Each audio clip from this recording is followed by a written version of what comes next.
90-Day Fiancé has shown us a lot of toxic couples who should never so much as pass each other on the street, let alone marry. Most of them realized it and bowed out before tying the knot. Some couples with toxic relationships married. Jorge Nava and Anfisa Arkhipchenko seemed wrong for each other, for so many reasons. But they recently sat down and discussed exactly where their relationship went wrong. As it turns out, there was so much more to it than money. The video below shows them argue about exactly what else gave them so much trouble. Money was always a big deal for Anfisa Arkhipchenko and Jorge Nava's relationship. That's not really an assumption.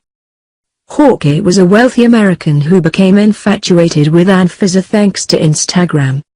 Anfisa was very open about her desire to be pampered and treasured by her affluent husband, earning her the gold digger label by May fans of 90-Day Fiancé. We've known for a long time that trouble started to emerge for this couple when Anfisa discovered that Jorge wasn't as wealthy as he had claimed to be, and that he was in debt. Despite all of that, the couple remained together after getting married. In fact, Anfisa Arkhipchenko celebrated her one-year anniversary, telling her haters exactly what she thought of them for saying that her relationship was doomed. And yet, during the Tell-All special, things seemed to be almost at their worst ever between Anfisa and Jorge.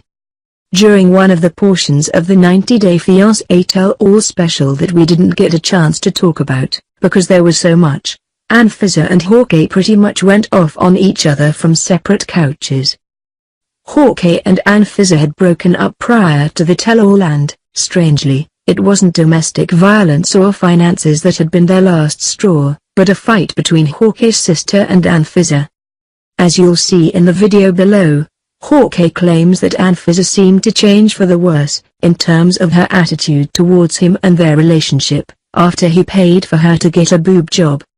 We should clarify that Jorge uses different terminology, which TLC elected to bleep.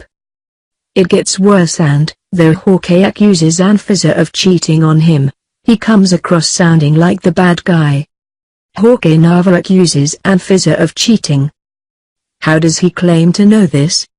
Well, he says that he went through Anfisa's text messages. He says that she didn't know that he knew her password, and would look through her texts when she was asleep. Paola Mayfield, watching this from another room with other stars of 90-Day Fiancé, says what we're all thinking. Oh my gosh, what a creepy relationship. Paola is right. That is an abusive behavior and there is, quite frankly, no excuse for doing that. And by the way, Jorge describes flirty texts without providing any actual evidence of any actual cheating. After all of that, he seems to want to imply without actually saying so that Anfisa is a sex worker. While there's nothing actually wrong with sex work of any kind, Jorge seems to be saying this just to hurt her feelings or embarrass her. That sounds like a thoroughly toxic relationship, right? Well, somehow, between that tell-all special and now, the two of them appear to have gotten back together. At least, their recent Instagram activity strongly suggests that they're an item. Anfisa Arkhipchenko's name on Instagram is Anfisa Nava. Maybe they really are trying to make it work, but we can't imagine how.